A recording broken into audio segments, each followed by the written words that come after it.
The reason I asked to go first, Use the mic. Use the mic. the reason I asked to go first is because I think this poem of Mickey's, where is Mickey? There she is. That was published some years ago in the Gospel Messenger. And I thought it was a beautiful poem in honor of her father and mother, John and Effie. And I thought that it would be good to have it while we are still thinking in that mood, all right? Yeah. So this is Mickey's poem called A Dedication to Parents. I wish sometimes that the great muse of poetry would stop by me and lay her hand for one brief hour upon my lyre. And then, while words of music come to me, I would write a poem about my father and my mother. A poem of gratitude and love. I would say my thanks for the life they gave to me. I would pay my homage at the feet of their example. Their eyes still look with faith upon a world broken and full of hate. Their faces still are young, but they have lived, and in their years is wisdom. Their hands, wrinkled and worn, strong but gentle still, work on for those they love with joy unending. A steadfast hope and love for all the world they bear within their hearts. A radiant peace is theirs that centers that carries on above their disappointments. They taught their children that to live a life of goodness is to work, to learn to love, to trust in God and good, and not to be afraid.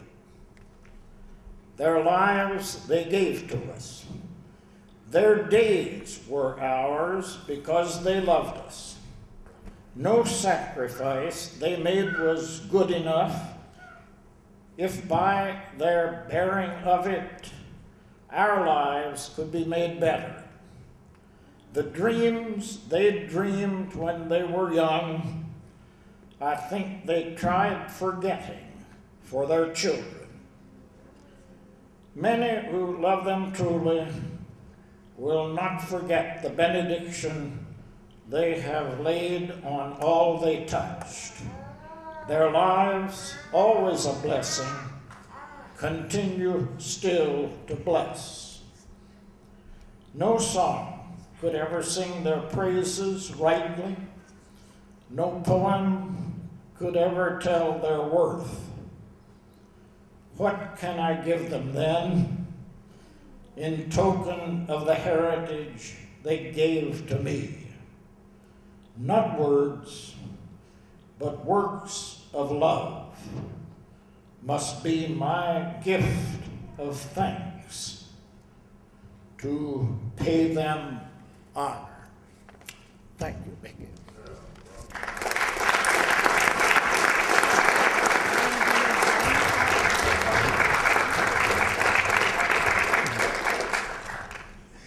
I just told this up, Dan, okay? Did you have something called Zen? No. No? No. Oh, No. Oh, this is something else. yeah. You want to do it now? No, I want to do it later because Rain are coming later. So, let's, Uncle Stanley, you're down for something that just says hymn. Would you like to do that? Where, there you are.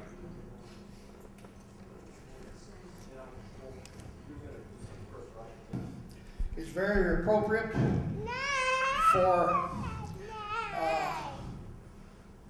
some of you people that are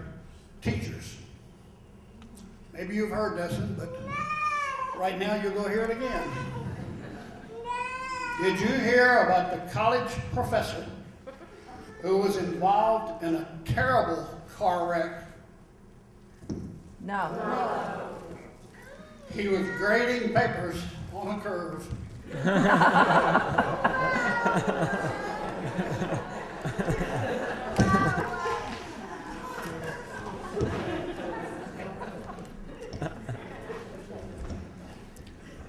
This one is entitled Bare Facts.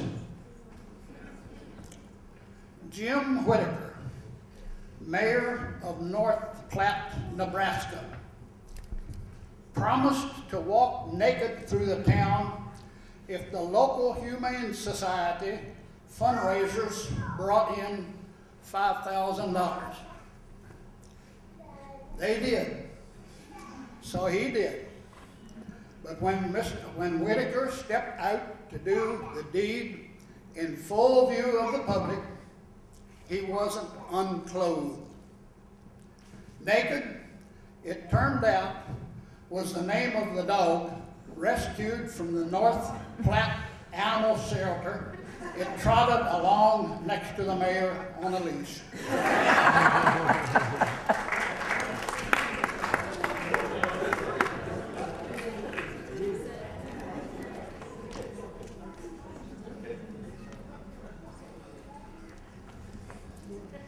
This one here is entitled, these actually came out of, some of them came out of the Reader's Digest, so you've probably heard this one, but I'll read it to you again. John lived across the river from his backwoods neighbors, Clarence, and the two feuded constantly. They never missed a chance to throw rocks and yell insults over the river. One day, the Army Corps of Engineers came to build a bridge. John was elated and told his wife he was finally going to get his hands on Clarence. When the bridge was completed, John headed off, but returned a few minutes later. "I never realized how big that guy is," John said sheepishly to his wife. "I headed for the bridge, then I saw the new sign, Clarence, 8 feet 4 inches.